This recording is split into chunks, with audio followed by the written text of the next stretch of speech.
Good morning, everybody.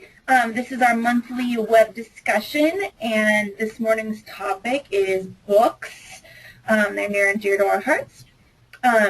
So why don't we get started with what everybody's reading right now? I will go first. I have the screen up for anyone who can see it. If you are watching this in recording, you can definitely see it. This is my library thing, and I have a separate tutorial on the website on how to use it. You can see exactly what I've been reading. The ones that haven't been rated, I'm still in the middle of.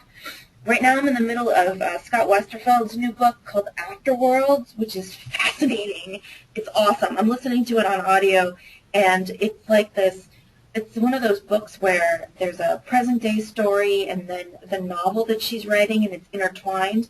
But somehow he's made it where it's not confusing at all. I love it, and I can't wait to keep reading it. I'm also about halfway through All the Answers, Kate Messner's new book, which is okay. It hasn't quite grabbed my attention, but I know it'll get better. So that's what I'm reading. What are you guys reading? Oh, Helena's escaped. Mary?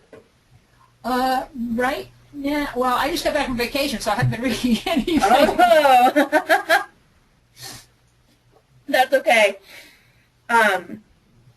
So what does everyone want to talk about? We can talk about the new DCF list. We can talk about the new GMBA list. We can talk about what I've been reading that I'm excited about. What do you guys have any specific desires this morning? No? All right. Well, I've had some requests from people about the DCF list, so I'm going to go through the DCF list really quickly. You can find it on my library thing by clicking the DCF 15 link, and then you can also do something where you can sort it by rating, and you can see them in order from my favorite to my least favorite. Now, the DCF list just came out. I am one of 8 people on the committee. My opinion is 1/8 of what goes into making this list. And my opinion is not the be-all, end-all, but, you know, this is just what I think. So if you haven't read El Defo, have you guys read El Defo yet? We just got it. Oh, it's wonderful. It's a graphic novel. It'll very much appeal to your fans of Smile and Sisters. But this one is about, it's historical, biography. It's about a girl who is deaf, and it takes place, I think, in the 80s, and she wears this very conspicuous hearing aid that goes around in her ears and around her neck. And the kids, of course, are not sure about it. But eventually she finds a friend who convinces her it's her superpower, and so she becomes El Defo, which is this kind of superhero character. It's wonderful. It's a great, great story. Then another one of my favorites is The Turtle of Oman. Oh, wonderful. If you haven't read that one, you'll read it in an afternoon. It's one of those quiet stories that really just, it's like the setting is a character of it in and of itself.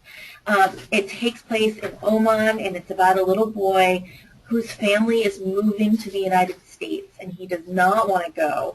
And his mom is kind of gently nudging him, it's time to pack, it's time to pack. We're only going to be gone for a couple of years, and he really doesn't want to go.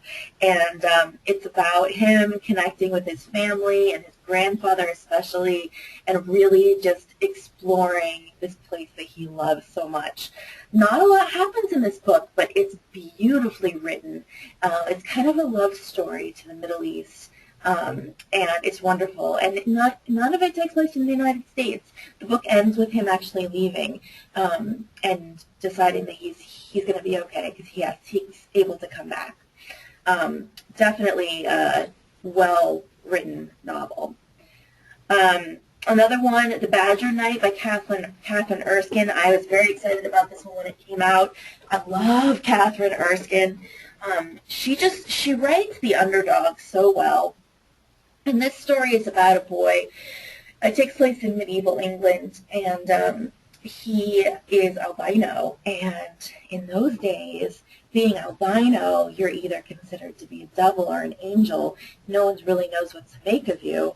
And so he has to hide his identity. And meanwhile, his brother has gone off to war, and he's trying to find him. And this was back in the day when you really could track battles on foot, and he does. And the coolest part about this book is he actually makes friends with somebody who is on the other side, an enemy. And he has to make a decision on whether to save his life and whether to help him. And it really explores this whole idea of good guys versus bad guys, and what does it mean, and what does family mean, and identity. It's a wonderful adventure story set in a time period that's not often talked about. And my other favorite book from the DCF list is The Misadventures of the Family Fletcher. If you have not bought this book, you have to.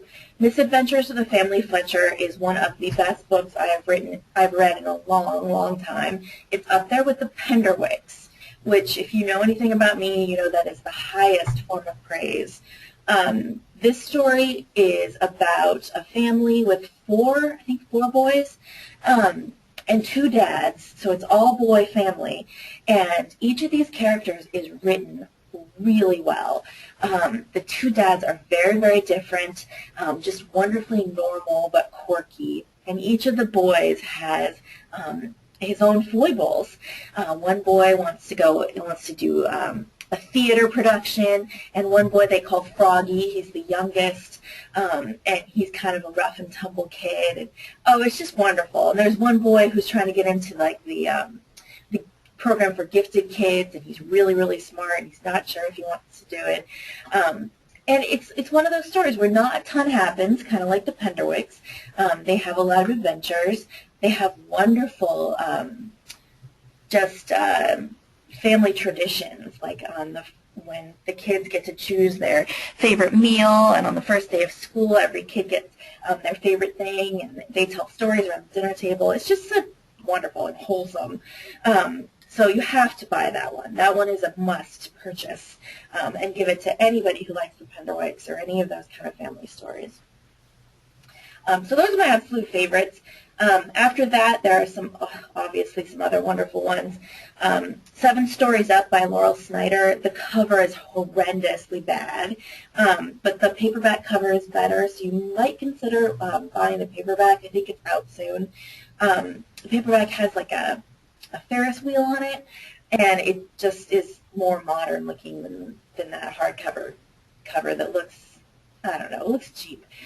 But this story is interesting. It's kind of a time travel story, and it's about a girl. She's 12, and she's with her mother, and they're visiting her grandmother who's dying.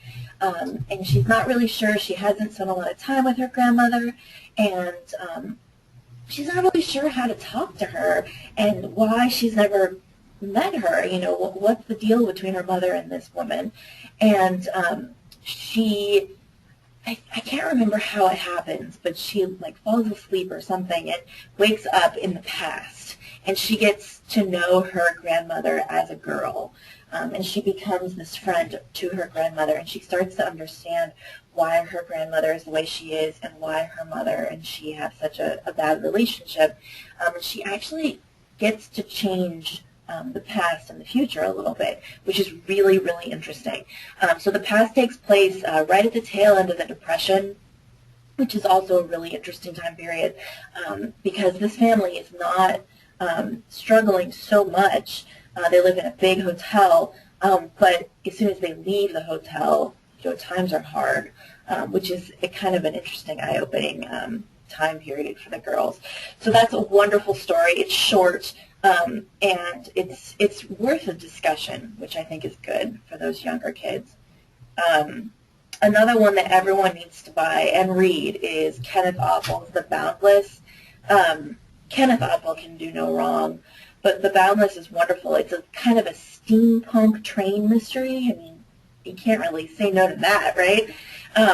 And this train is several miles long. It was built to be the longest train in history, and the boy's father is a conductor, and so he's up front, and the boy is not allowed to be up with him, obviously, so he has to stay in the train. But something happens, and at one of the stops, he's not able to get back with the train in time, so he runs and he catches the back. But in the back, it's like a whole different culture. And so he has to kind of wade his way through all of these different kind of subcultures of the train to get back to his father. And in the middle of the train is an entire circus, which is hysterically funny. He makes friends with a whole bunch of quirky characters, and there's a mystery, and there's it's a murder mystery, and it's a wild ride. It's a wonderful book. It's one of those adventure books that you just can't put down. So I highly recommend that. And that one I think has appeal probably as high as late middle school, maybe 8th grade, which is unusual for a book like this. And I think you could definitely hand it to a 13 or 14-year-old, and they wouldn't turn it away. Another adventure, which is creepy. We have a couple of creepy books on this list this year. The Night Gardener. Oh my goodness, this book is creepy.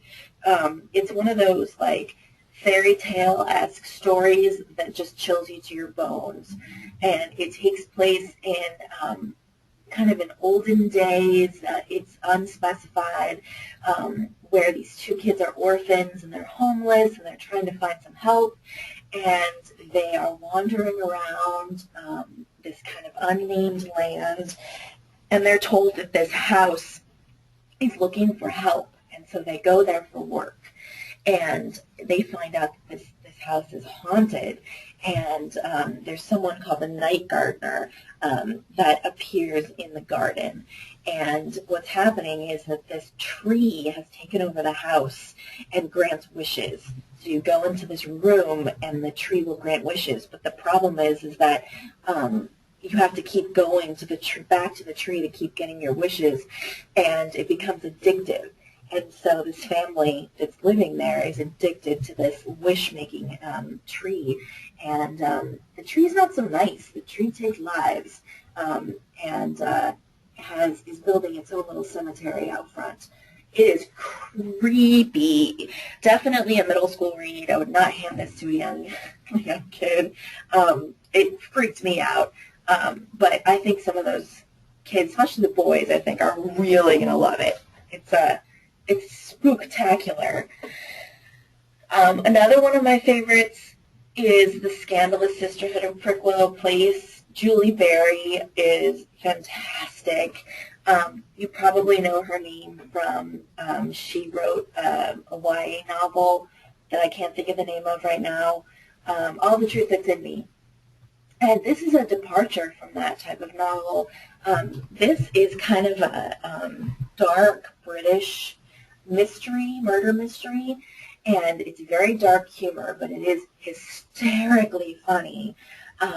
It takes place in the 1800s in England, and it's about these girls who are, they're finishing school girls, and they have this kind of Miss Hannigan-esque headmistress who they just can't stand. And every Sunday she invites her brother over for dinner, and they all have dinner together.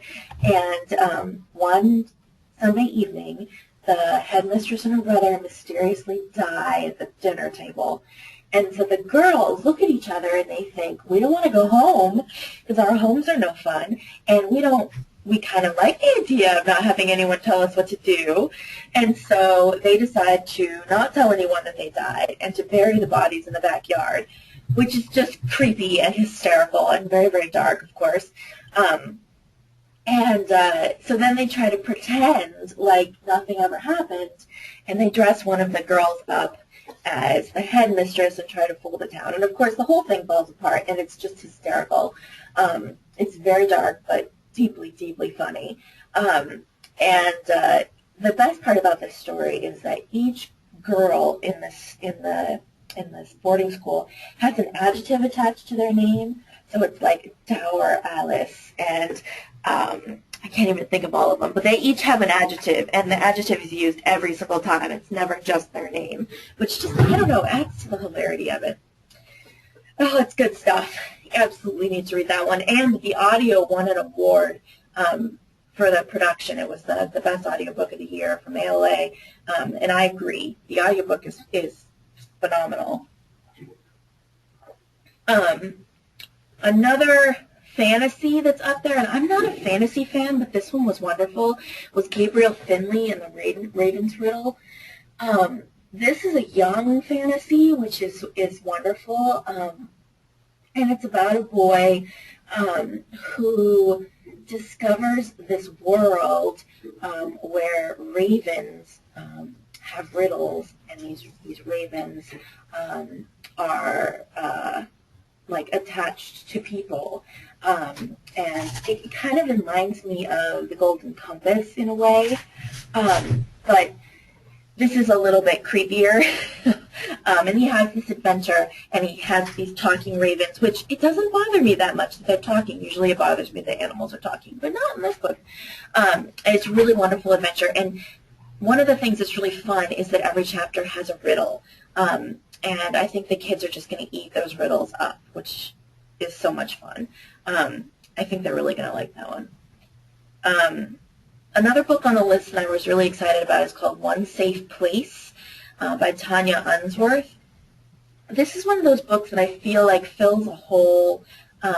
It fills a genre hole that we are always looking to fill, and that's that young dystopian kind of genre.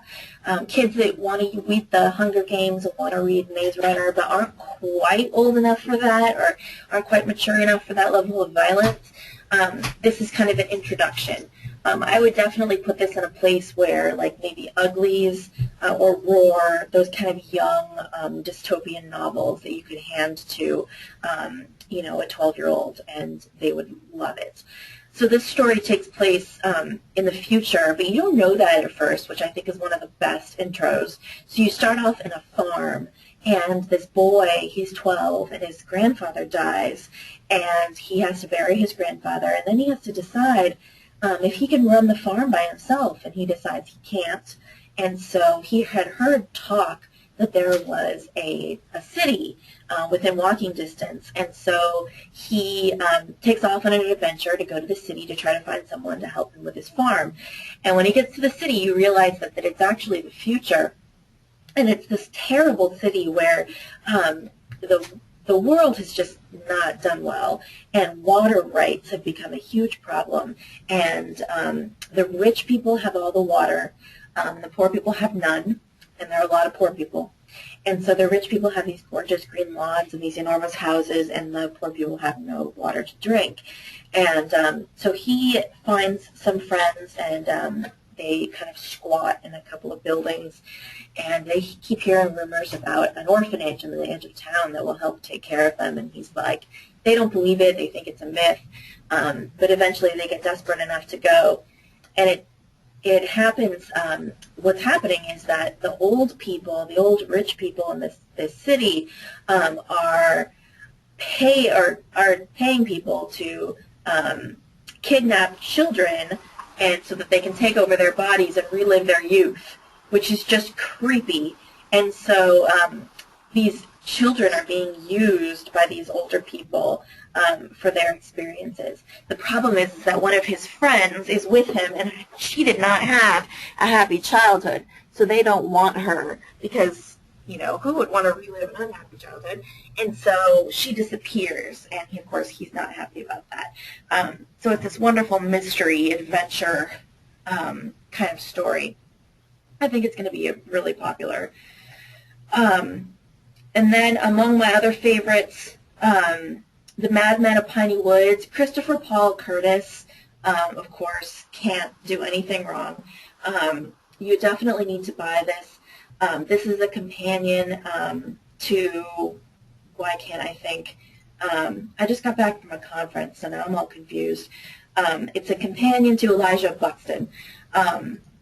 And you don't need to read Elijah Buxton to read this story, but a lot of kids really love that story, so we'll want to read both. This is a really interestingly crafted story. It's told in multiple points of view, and one boy is a young black boy. It takes place in the same geographical location as Elijah of Buxton. So they're in Canada. It's about 1940. And the other point of view is this young Irish boy. And so both of them have these kind of rich histories and these complicated families. And they live on either side of Piney Woods. And Piney Woods has this kind of lore about it. And they're, one boy knows him as the Lion Man, and one boy knows him as the Madman. But there's this mystery involved with the woods. And these two boys meet, I think, at a debate tournament or something, and they become friends. And the interesting part is how each boy's family reacts to the others. You know, a young black boy and a young Irish boy being friends in the 40s wasn't a huge way to popularity, and their families uncover a lot of rich history. And especially the Irish grandmother starts telling these horror stories about what it was like when she was young. But eventually both boys figure out that they're talking about the same madman in the woods, and they befriend him. They try to find him. They learn his story. It's really wonderful.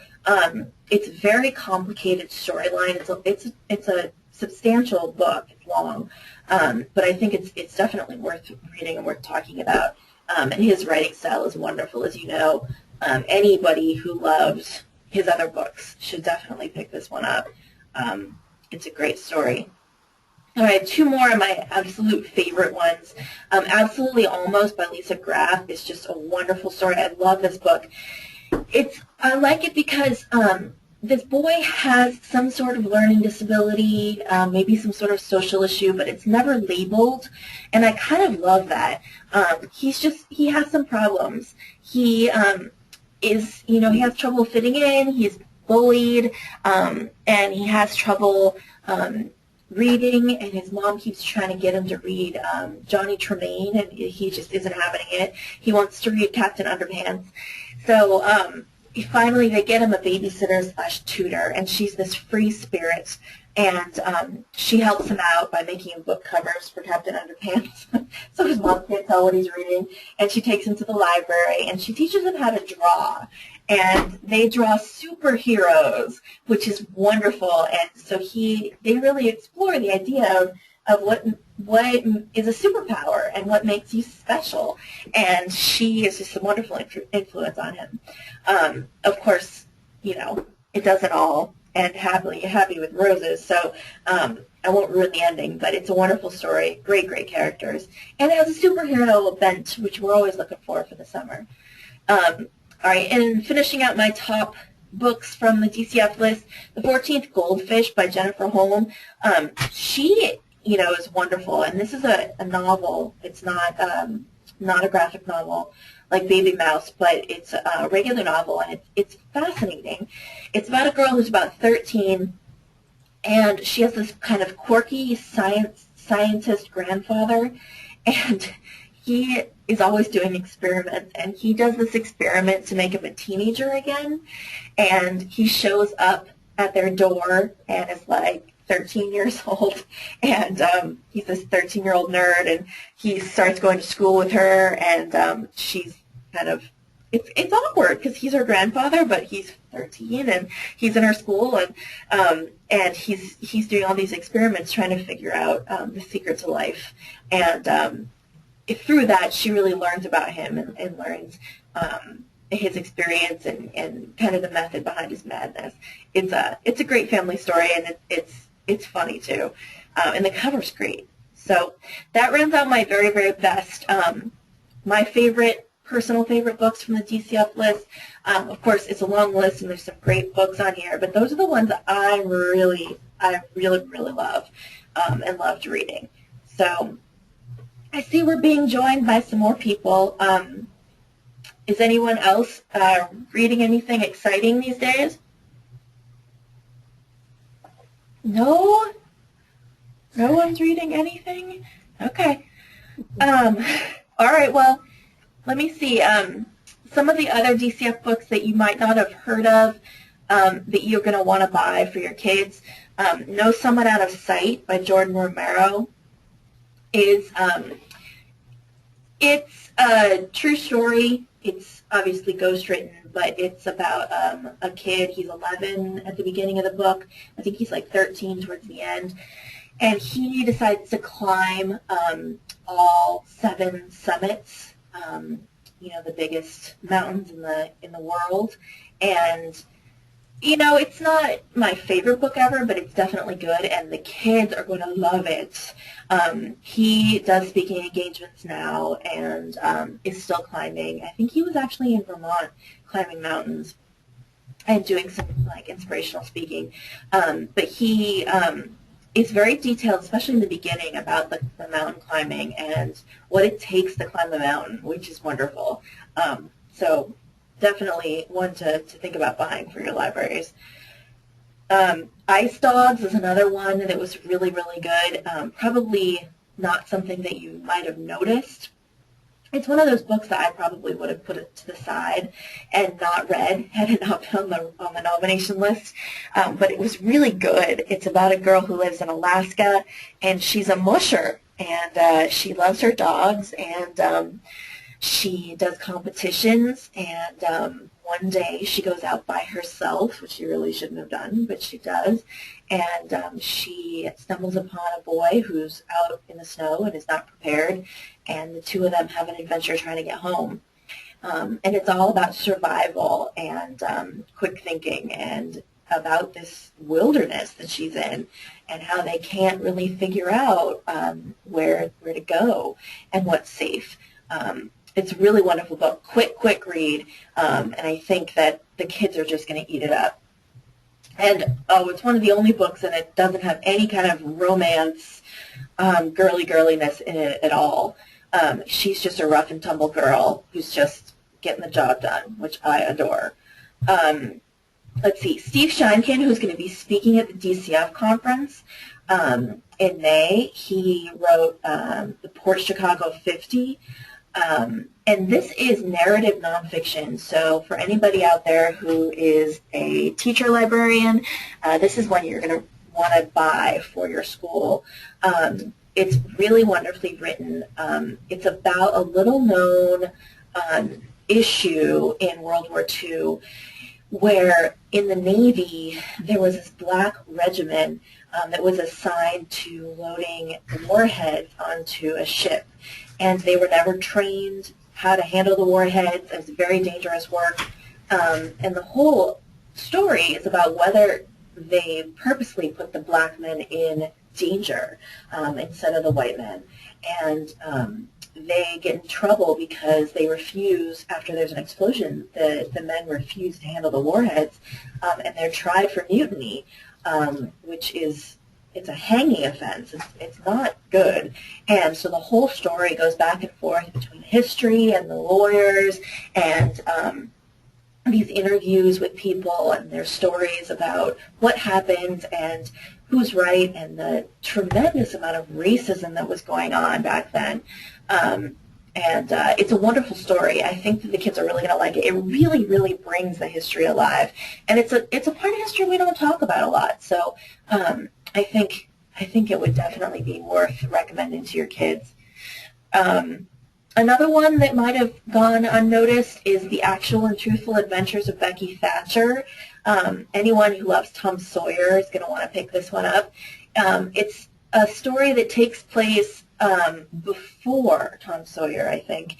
And it's been a while since I've read Tom Sawyer, but it's from Becky Thatcher's point of view. And I love that Tom Sawyer is this kind of annoying kid in the background. It's all about her. It's really wonderful. And it's told as though Mark Twain's or Samuel Clemens actually was part of this story and was inspired by Becky Thatcher to write Tom Sawyer, which I just think is fabulous. It's a great read. I was actually surprised by that one. So let's see what else. The Crossover, you probably know about already, won the Newbery Award. I don't know. This one might be a tough sell in Vermont. I think it depends on your kids. It's written in poetry or verse. It's kind of written in a hip-hop style, which is fascinating to me. It's all about basketball. I think it depends on the kids you have in your library. If you have kids who maybe are reluctant readers, who like basketball or like sports or urban fiction, they might like this one. But I don't know. Probably not every library in Vermont needs to buy this one. Just my guess. Another one that was really wonderful, Anne M. Martin, who, if you're my age, you know her from the Babysitters Club. She really hit one out of the park this time with Rain Rain. It's Rainreign, and it's about a girl who is obsessed with hominins. And she is obviously on the autism spectrum, but she lives with a father who just doesn't get it. He just doesn't understand her and is kind of mean about it, which I didn't like. And so she has a dog that she names Rain, R-E-I-N, because it's a hominin. She loves it. And she has this uncle who understands her a little bit better. But there's a flood and the dog disappears, and then there's this mystery about the dog. I'm not going to ruin it for you. But it's a really wonderful story, and it's kind of an exploration of morality and what's right and what's wrong. And I think this character is the perfect kind of entry to that. So I think this is a wonderful book. It's also just a wonderful book for talking about autism and kids who maybe have a difficult time in social situations. What else we got here? The Mark of the Dragonfly, another train book. This one I didn't like as much, but it is really good. It's more fantasy and magic, which isn't my favorite thing, but it's still really good. It's about a girl who is has the Mark of the Dragonfly on her, and what that means, and there's the government mystery involved. If you're into that kind of thing, the cover is fantastic. It's shiny, and I think a lot of your fantasy lovers will really like that one.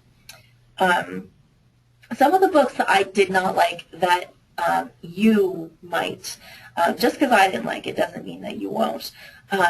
There Will Be Bears. There was some argument about that one in the meeting. I didn't like this one as much, but I think the kids really will. It's about a boy and his grandfather, and they hunt together, but the grandfather is having some trouble and is going to have to live in a nursing home. And they go hunting and they have an adventure with a bear. You have to suspend disbelief a little bit, but in its core, it's about a boy and his grandfather, which is really good. And it's the hunting aspect, which I think a lot of the Vermont kids would like. And this bear, who is really frightening, of course, because he's coming after them. Also, Unfriended by Rachel Vale. Not my favorite book, but I really think it's because I'm not a kid. It's written in a way that was hard for me to understand because it's written through text and emails, which I just have a hard time wrapping my head around that. But I think the kids are really going to like it. And it's about these girls who are really mean to each other. And it's written in multiple perspectives. So you get to see their different perspectives and why they do what they do. But wow, the bullying and the lying and the gossip is incredibly intense. It's a very timely book and would be an awesome book for a book discussion among your young middle school kids because it's pertinent and it's something that they need to be talking about. Green Glass House, that one was a short list for the okay, why can't I think today? Yeah, it's won a lot of awards. How's that? I cannot get my head around books like this, but it's a fantastic fantasy, or so I'm told.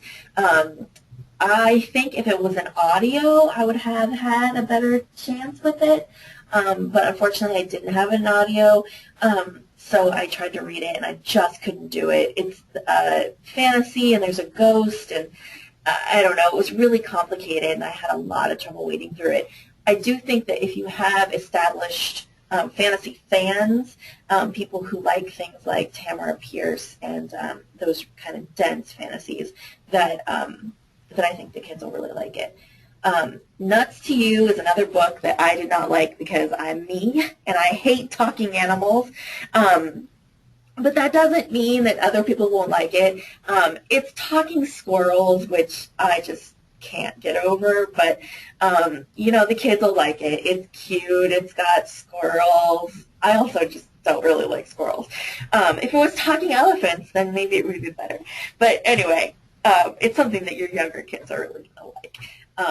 Under the Egg, I read a really long time ago, and as you can see on my list, but it's a decent mystery. I don't know. I found it to be kind of lacking, but everyone else really loved it. So if you have the mystery fans, it's an art mystery, so maybe your Blue Valley friend children might like that one. All right, so that's the DCF list. I think we have a really, really good list here. It's we tried hard to make sure that we have something for everybody in this list, and I think it's gonna appeal to a lot of people. So I think for your summer purchases, take a look at it. If there's anything you haven't bought, think about maybe buying some of the books on this list. Not every book is going to be appropriate for every library, but you know, there's a lot to choose from on this list, and you're welcome to poke around my library as well. I'm going to do a recording of what I'm reading now for the newsletter, and then I'll do a recording of the new stuff I have in my library as well. So, is there anything else? No? All right, well, since you don't have any questions, I guess that's it.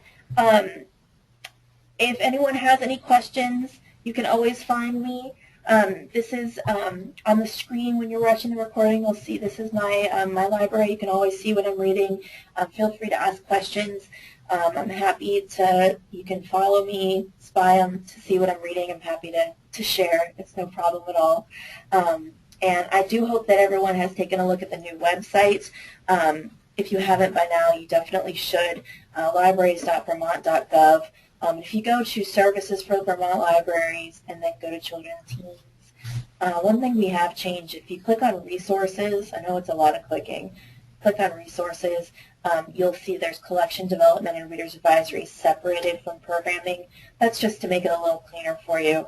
And if you go to Collection Development and Reader's Advisory, you'll see a catalog of all the videos that I've done, the instructions on how to use LibraryThing, some older bookmarks which I'm thinking about updating, and if you have ideas for those, let me know.